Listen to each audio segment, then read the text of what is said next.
बगावत पर उतरे चंद्रबाबू नायडू के साथ मिलकर धनखड़ करेंगे तख्ता पलट, भाजपाइयों में मचा हड़कंप। आपको बता दें कि वरिष्ठ पत्रकारों से लेकर राजनीतिक विश्लेषकों ने पहले ही दावा कर दिया था कि जिस तरीके से धनखड़ का रातों रात इस्तीफा हुआ, दफ्तर से लेकर उपराष्ट्रपति सचिवालय को सील कर दिया गया। इस्तीफे की वजह जस्टिस वर्मा नहीं कुछ और है। इस्तीफे की असल वजह क्या है, आपको सनसनी के इस खुलासे में बताएंगे। धनखड़ के इस्तीफा देते ही आखिर क्यों अचानक नायडू को 10 लाख करोड़ मिले, उस पर भी आएंगे। लेकिन खबर में सबसे पहले इस्तीफे वाले दिन सदन में क्या हुआ, बयान सुनिए। किसी को कह दीजिए कि चंद्रबाबू नायडू को आप जाके, मैं बात कर लेता हूं, आप जाइए उनसे मिलिए, उनको समझाइए कि समर्थन वापस करें। तो आज तक के कार्यक्रम में सीनियर जर्नलिस्ट हिमांशु मिश्रा ने बड़े खुलासे किए हैं। कहना है कि पहले तो धनखड़ ने अपने घर पर जाट नेताओं की मीटिंग बुलाई, फिर विपक्ष के नेताओं के साथ सीक्रेट मीटिंग में मैसेज दिया कि नायडू से कह दो कि समर्थन वापस ले ले, अब तख्ता पलट होगा। आपको बताते हैं कि हिमांशु मिश्रा सदन की कार्यवाही को कवर करने के साथ ही बीजेपी के करीबी पत्रकार हैं, और कितने करीबी हैं इसका अंदाजा आप इस बात से लगा सकते हैं कि मोदी को भी अगर इंटरव्यू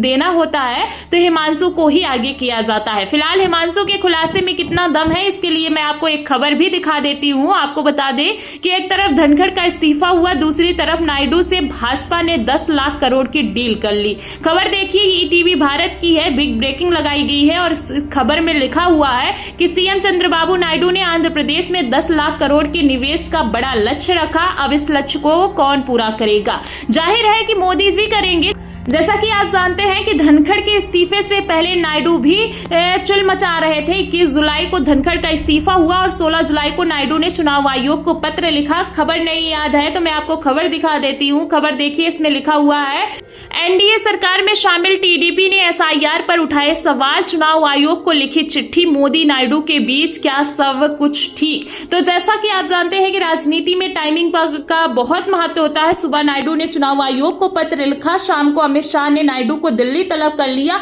दोनों के बीच मीटिंग हुई और नायडू ने शाह से राज्य की परियोजनाओं के लिए आर्थिक सहयोग तक मांग लिया।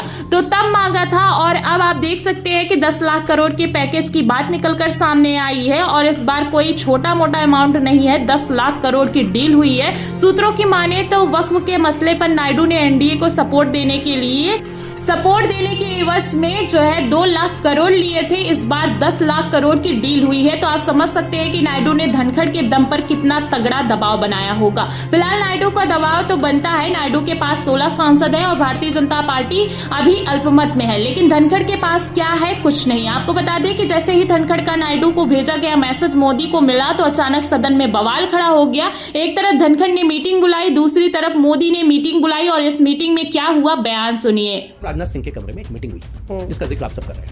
एमपीज को बुलाया गया, साइन कीजिए। वो जो था उस पे एक लाइन लिखी हुई थी, नो कॉन्फिडेंस मिशन।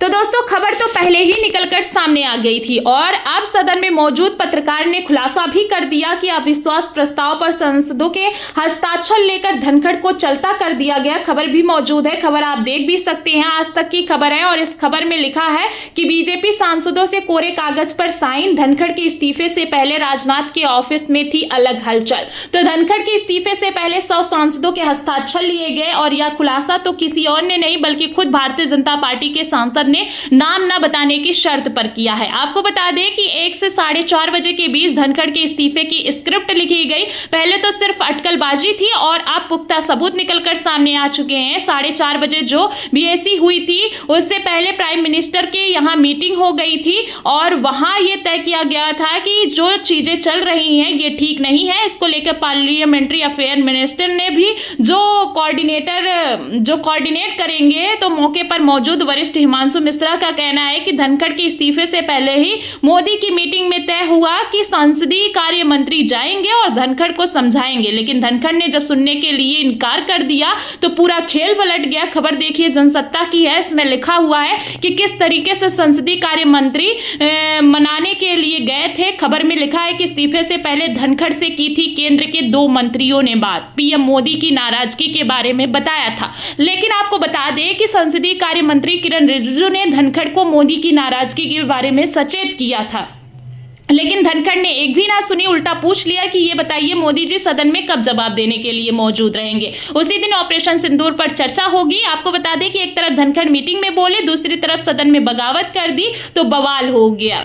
पहले तो अमित शाह ने नायडू को कॉन्फिडेंस में लिया दोस्तों, और धनखड़ का इतना कहना भर ही था कि हद पार हो गई। फिर सदन का सत्र शुरू होते ही धनखड़ को चलता कर दिया गया। जाहिर है कि धनखड़ का इस्तीफा देकर चुपचाप नहीं जाते तो अविश्वास प्रस्ताव आता, और अब तो खबर निकलकर सामने आ गई है कि किस तरीके से अविश्वास प्रस्ताव के लिए भारतीय जनता पार्टी के सांसदों के कोरे कागज पर हस्ताक्षर करवाए गए हैं। आपको बता दें कि अविश्वास प्रस्ताव आता तो एनडीए के बहुमत पर भारतीय जनता पार्टी कितना बड़ा खेला करती, धनखड़ की कितनी फजीहत होती, आप समझ सकते हैं। फिलहाल पूरी पिक्चर पर आप सभी का क्या कहना है, ये जो क्लियर हो चुका है, धनखड़ तो चले गए और जैसे गए हैं आपको क्या लगता है, इस पर कमेंट में अपनी राय जरूर दीजिए।